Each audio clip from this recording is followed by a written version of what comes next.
Hello students, good morning class 6th. Today we have given two GK homework which you have done in your notebook. Let's we start.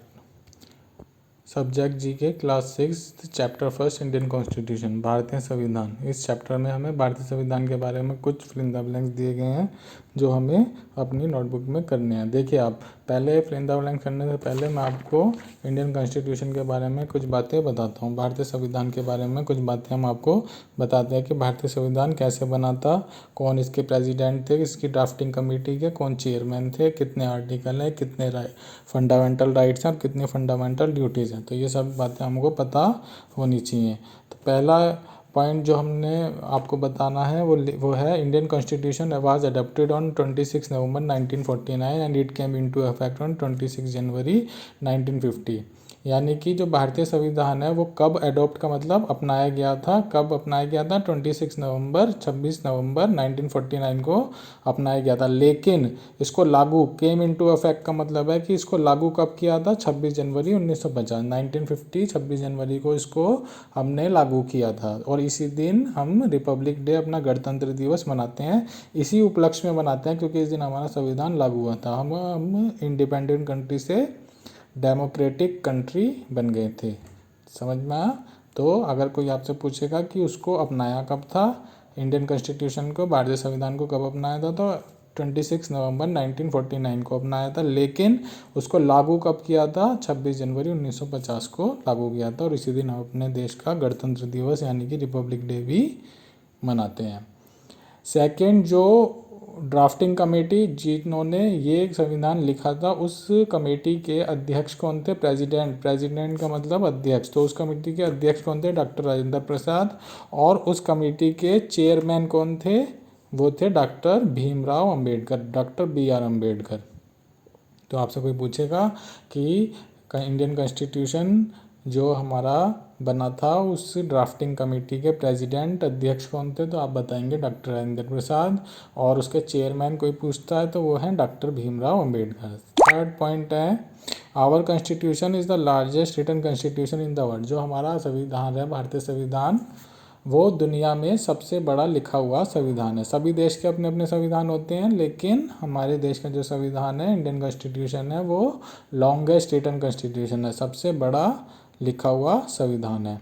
Fourth, it declares Indian to be. अब ये संविधान हमको क्या बताता है, भारतीय संविधान के अनुसार हमें क्या क्या बताया गया है। तो इसकी एक डेफिनेशन है, देखिए, इट डिक्लेयर्स, ये है डिक्लेयर करता है कि जो भारत है, इंडिया है, टू बी सॉवरन। सॉवरन मतलब संप्रभुता, सॉवरन मतलब संप्रभुता का क्या मतलब है कि इसमें जितनी भी शक्तियां हैं वो राज्यों के निहित है। राज्यों के निहित का मतलब कि इसमें राज्य बनाए गए हैं और उनको शक्तियां प्रदान की गई हैं। तो it declares Indian to be sovereign, संप्रभुता, सोशलिस्ट, सामाजिक, सेक्युलर मतलब धर्मनिरपेक्ष यानी कि सभी धर्मों को बराबर आज़ादी, बराबर सम्मान मिला हुआ है, डेमोक्रेटिक रिपब्लिक, गणतंत्र और आज़ाद है, यानी कि यहाँ पर जनता के द्वारा प्रतिनिधि चुने जाते हैं, कोई राजशाही नहीं है। राजशाही का मतलब राजा का बेटा राजा नहीं बनेगा। यहाँ पर जो जनता चुन के भेजेगी वही हमारे ऊपर राज करेगा, यानी कि वही हमको गवर्न करेगा, वही सरकार चलाएगा।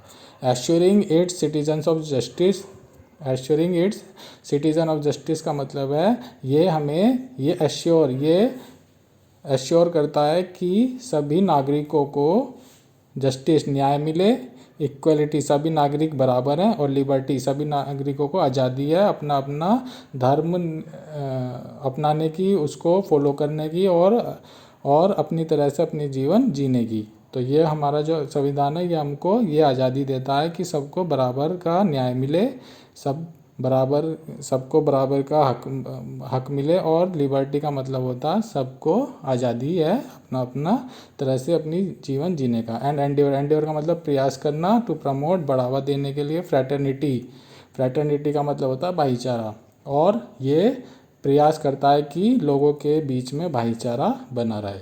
तो ये इंडियन कॉन्स्टिट्यूशन हमको ये सब चीज़ें बताता है।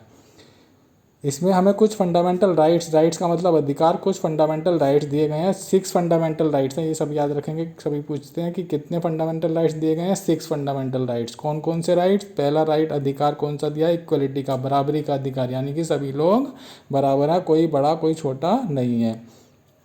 सभी लोगों को बराबर अधिकार दिए गए हैं। इक्वालिटी का मतलब बराबरी का अधिकार। सेकंड है राइट टू फ्रीडम। फ्रीडम मतलब आज़ादी का अधिकार, यानी कि सभी लोगों को अपनी तरह से जीवन जीने की आज़ादी है। हम किसी को भी अपने अपने अपने मतलब किसी को भी अपने से नौकर बना के नहीं रख सकते, उसको बंदी बना के नहीं रख सकते। सबको अपना अपना अपनी तरह से जीवन जीने की आज़ादी है। थर्ड है राइट अगेंस्ट एक्सप्लॉइटेशन। एक्सप्लॉइटेशन का मतलब कि अगर आपको कोई शोषण करता है, आपको कोई परेशान करता है, तो आपको उसको विरोध करने की भी आज़ादी है। Right to freedom of religion and culture. अपना धर्म और अपनी संस्कृति को अपनाने की, उसको अपने धर्म की तरह अपने जीवन जीने की सबको आज़ादी दी गई है। ये हमको अधिकार मिले हुए हैं हमारे कॉन्स्टिट्यूशन की तरफ से। राइट टू एजुकेशन, पढ़ाई का अधिकार। सभी बच्चों को पढ़ाई का अधिकार है। Right to constitutional remedies. और जो सिक्स्थ वाला राइट है, ये हमको ये राइट ये अधिकार देता है कि जो ऊपर दिए गए राइट हैं ये हमको मिलते रहें, ये हमको बराबर तरह से इसको संवैधानिक रूप से हमको मिलते रहें। उसके बाद अधिकार, फंडामेंटल राइट्स के साथ साथ हमें कुछ फंडामेंटल ड्यूटीज़ भी बताई गई हैं। ड्यूटीज़ का मतलब होता है कर्तव्य। तो राइट्स कितने, अधिकार कितने हमको दिए गए हैं 6, और फंडामेंटल ड्यूटीज़ बताई गई हैं हमको 11। तो इसमें कुछ इंपॉर्टेंट ड्यूटीज़ हैं। जैसे पहली ड्यूटी है कि हमको अपने राष्ट्रीय चिन्हों का, राष्ट्रीय स्मारकों का आदर करना चाहिए। जैसे नेशनल फ्लैग हो गया, नेशनल एंथम हो गया। तो ये हमारे राइट्स के साथ साथ हमें कुछ ड्यूटीज़ दी गई हैं कि हमें, ड्यूटीज़ का मतलब कर्तव्य। तो हमें कुछ फंडामेंटल ड्यूटीज़, कुछ कर्तव्य दिए गए हैं जिनको सभी नागरिकों को निभाने चाहिए। जैसे हमें अपने राष्ट्रीय एंथम का, नेशनल फ्लैग का, राष्ट्रीय ध्वज का, इन सब का सम्मान करना चाहिए। सेकंड है पब्लिक प्रॉपर्टी को कभी भी, जो राष्ट्रीय संपत्ति है उसको कभी भी हमें नुकसान नहीं पहुंचाना चाहिए। और जैसे और जो नेचुरल चीज़ें हैं, नेचुरल एनवायरनमेंट है, उसको भी नुकसान नहीं पहुंचाइए। हमारे कुछ कर्तव्य हैं। और इसमें एक कर्तव्य जो राइट टू एजुकेशन दिया गया है, तो इसी में एक राइट टू ड्यूटीज़ भी दी गई है, ड्यूटीज़ दी गई है। वो क्या है कि सभी माता पिता की एक कर्तव्य है, ड्यूटीज़ है कि वो अपने पेरेंट्स को, अपने बच्चों को एजुकेट करें, उनको पढ़ाएं।